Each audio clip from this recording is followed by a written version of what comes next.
ஒரு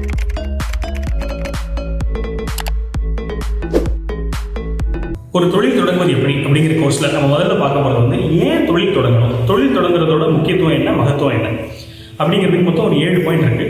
அது ஒன்று இப்போ நம்ம பார்க்கலாம். அதில் ஒரு பிரதானமான பாயிண்ட் என்னன்னு பார்த்தீங்கன்னா, எல்லாருக்குமே மனசுக்குள்ள இண்டிபெண்டன்ஸ் அப்படிங்கிறது வந்து நம்ம எல்லாத்துக்கும் ஊறி போன விஷயம். சுதந்திரமாக இருக்கணும், யாரோட கட்டுப்பாட்டுக்குள்ள இருக்கக்கூடாது, நம்மளுக்கு நம்மளே முதலாளியாக இருக்கணும், நம்மளுக்கு நம்மளே எஜமானாக இருக்கணுங்கிற ஒரு ஆசை வந்து எல்லாரோட மனசுலையும் ஊறி போன விஷயம். அதை வந்து பூர்த்தி பண்ணுறதுக்காக தான் இப்போ மாடர்ன் டேஸில் கம்பெனிஸில் கூட என்ன பண்ணுறாங்கன்னு சொன்னால், வேலை பார்க்குறவங்களுக்கு அவங்க முதலாளிங்கிற மாதிரியான ஒரு ஃபீல் கொடுக்கணும், அவங்க வந்து சுயமாக இருக்கிறாங்க, அவங்க சுதந்திரமாக இருக்கிறாங்கிற ஃபீல் கொடுக்கணுங்கிறதுக்காக நிறைய எம்ப்ளாயி பாலிசி எல்லாம் பண்ணிட்டு இருக்காங்க.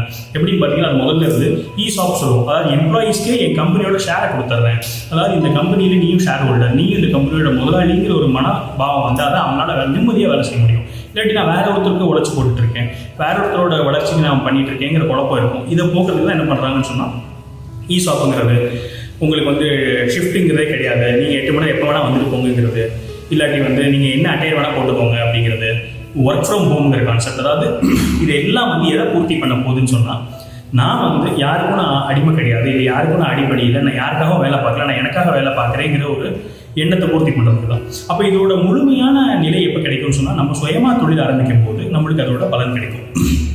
இதுதான் வந்து சுயமாக ஒருத்தர் தொழில் தொடங்க வேண்டிய காரணத்தோட முக்கிய அம்சம், முதல் பாயிண்ட். ரெண்டாவது பாயிண்ட் என்னன்னு பார்த்தோம்னா, ஃபுல் பொட்டன்ஷியல் சொல்லுவோம். அதாவது ஒருத்தரோட முழு திறமையை வெளிக்கொண்டு வரது எப்போ கொண்டு வர முடியும்னு சொன்னால், அவர் வந்து இந்த மனோபாவத்தை வேலை செய்யும் போதோ இல்லாட்டி தனக்காக சுயமாக தொழில் தொடங்கும் போதோ அவரோட முழு பொட்டன்ஷியல் வெளிப்படும்.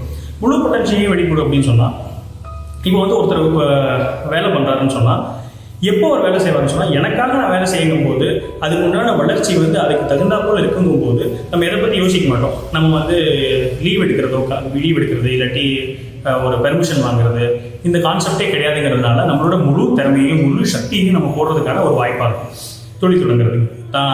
அதோட முக்கியமான மேன்மை. மூணாவது பாயிண்ட் என்னன்னு சொன்னால், நம்மளோட வேகத்தில் நம்மளால் வளர முடியும்.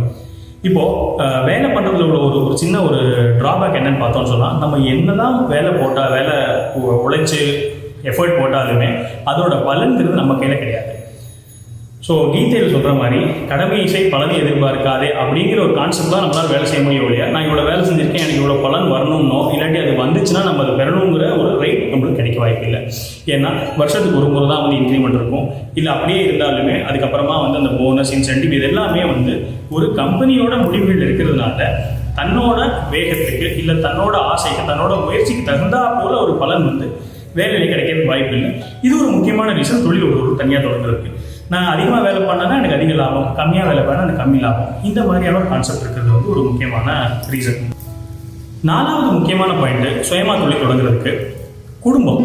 நம்ம நாடு வந்து ஒரு குடும்ப முறைப்படி உள்ள ஒரு நாடு. எல்லாருமே வந்து நம்ம நாட்டில் தானை தாண்டி தன்னோட குடும்பம், தன்னோட குழந்தை, தன்னோட அப்பா அம்மா, தன்னோட தம்பி தங்கச்சி, நிறைய பேர் இன்னுமே வந்து தங்கச்சி அக்காக்களுக்கு கல்யாணம் பண்ணிட்டு தான் கல்யாணம் பண்ணுற அண்ணன் எத்தனையோ பேர் இருக்காங்க.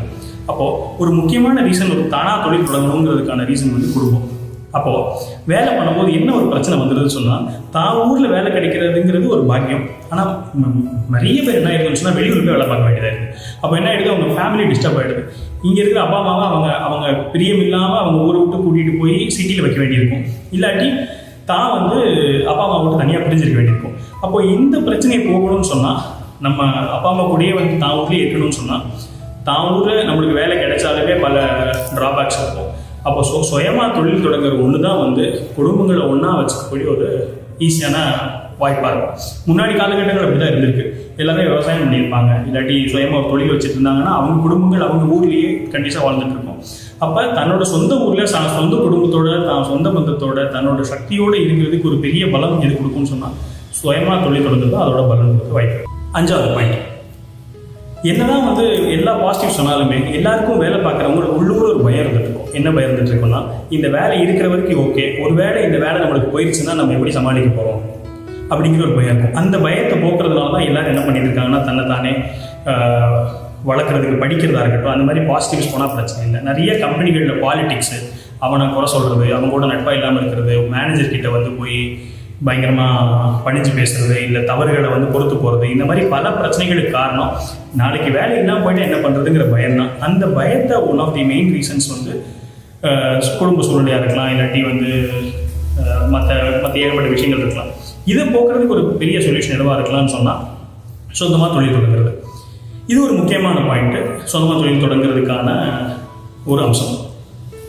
6வது பாயிண்ட் என்னன்னு பார்த்தோம்னா, வேலை பார்க்கும்போது நம்மளால் என்ன கொடுக்க முடியும்னு சொன்னால் நம்மளோட சேர்த்து வச்ச பணத்தையும் மரியாதையும் மட்டும் தான் கொடுக்க முடியும். ஆனால் தொழிலுங்கும் போது அந்த சம்பாதிக்கக்கூடிய ஒரு சூழ்நிலையையும் அந்த சம்பாதிக்கக்கூடிய தளத்தையுமே நம்மளால் அடுத்த தலைமுறைக்கு டிரான்ஸ்ஃபார்ம் பண்ண முடியும். இது ஒரு முக்கியமான பங்காக இருக்கும்.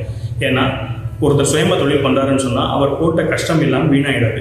அவர் ஒரு 60 வயசு வரைக்கும் 60 வயசு வரைக்கும் உழைச்சிட்ருக்காரு, அவர் ஏற்பட்ட கஸ்டமர் பேஸ் ரெடி பண்ணியிருக்காரு, ஒரு தளம் ரெடி பண்ணியிருக்காருன்னு சொன்னால் அவரோட அடுத்த தலைமுறைக்கு அந்த பேஸோடு அப்படியே கொடுத்துடலாம். தாம் பட்ட கஷ்டத்தை தாம் பையன் வந்து பட தேவையில்லை, அவர் கற்றுக்கிட்டு வந்து அந்த தொழில் அப்படியே அந்த தளத்துலேருந்து அடுத்த தளத்துக்கு எடுத்துகிட்டு போகலாம். இது ஒரு முக்கியமான ரீசன். நம்ம முதல்ல பார்த்த 6 பாயிண்ட்டுமே தன்னை பற்றி சிந்தனை உள்ள ஒரு பாயிண்ட்ஸ். தன்னை பற்றி இல்லை தன்னோட குடும்பத்தை பற்றி, நான் வீட்டோடு இருக்கணும், என்னோட அடுத்த தலைமுறைக்கு கொண்டு போகணும், என்னோட சுதந்திரமாக இருக்கணும், என்னோட வளர்ச்சி, இதெல்லாம். 7வது பாயிண்ட் வந்து நம்ம சமுதாயத்துக்கான பாயிண்ட். ஒரு சமுதாயம் வந்து எப்போ நல்லா இருக்கும்னு சொன்னால் வேலை வாங்குறவரை விட வேலை கொடுக்குறவர்னால தான் ஒரு சமுதாயம் வந்து பயன்படும். வேலை வாங்குறவர் இருந்து தான் ஆகணும். ஏன்னா நம்ம ஒரு தொழில் தொடங்கினாலுமே 4 பேர் நம்மக்கிட்ட வேலைக்கு பார்த்து தான் ஆகணும், நம்ம 4 பேருக்கு வேலை கொடுத்து தான் ஆகணும். அப்போது நம்ம வேலை பெறும்போது நம்ம என்ன பண்ணுறோம்னா நம்மளோட உழைப்பு கொடுக்குறோம். ஆனால் அதை தாண்டி நம்ம ஒரு தொழில் தொடங்கும் போது நம்ம 4 பேருக்கு வேலை கொடுக்கும்போது நம்ம சமுதாயத்துக்கு உதவி பண்ணுறோம். இந்தியன் எக்கனாமிக்கே நம்ம என்ன பண்ணுறோம்னா ஒரு அங்கமாக, வளர்ச்சியோட அங்கமாக இருக்கிறோம். எல்லாரோட வளர்ச்சிக்கு அங்கமாக தான் இருக்கிறோம். இருந்தாலும் தொழில் தொடங்கும்போது வந்து அதோட அடுத்த கட்டத்துக்கு போய் இன்னும் பெரிய ஒரு சேவை பண்ணுறதா உண்டு உண்மை. ஸோ இந்த 7 காரணங்கள் தான் வந்து தொழில் தொடங்குறதுக்கான ஒரு அம்சங்கள். இப்போ நம்ம அதுக்கு அடுத்து கோர்ஸில் எப்படி தொழில் தொடங்குறத பற்றி போகலாம்.